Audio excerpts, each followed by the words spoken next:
नमस्कार, मैं हूं आपके साथ अभिषेक। मुख्यमंत्री डॉक्टर मोहन यादव ने जन विश्वास अभियान और समान नागरिक संहिता को लेकर एक बेहद महत्वपूर्ण और बड़ा बयान दिया। मुख्यमंत्री ने स्पष्ट कर दिया कि सरकार के जन विश्वास अभियान का मुख्य लक्ष्य जनता की हर समस्या का त्वरित और स्थायी समाधान सुनिश्चित करना है। उन्होंने कड़ी चेतावनी देते हुए कहा है कि काम में लापरवाही बरतने वाले किसी भी अधिकारी या कर्मचारी को बख्शा नहीं जाएगा और उनके खिलाफ सख्त से सख्त कार्रवाई की जाएगी।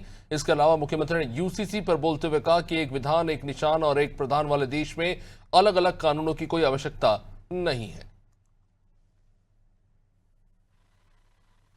देखिए, हमारा ये कहना है कि काम करने के लिए हमारा एक तंत्र है प्रशासन का।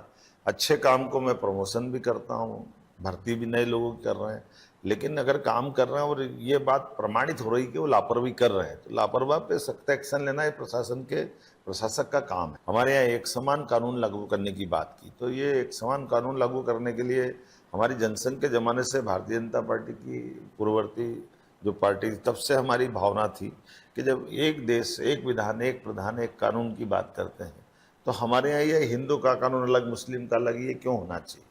और ये बात भी सही है कि ये जो अतीत के समय सुप्रीम कोर्ट तक ने कहा है कि मुस्लिमों को भी, बहनों को कानून के अंतर्गत शासन का संवैधानिक दायित्व है कि वो उसकी रक्षा करे।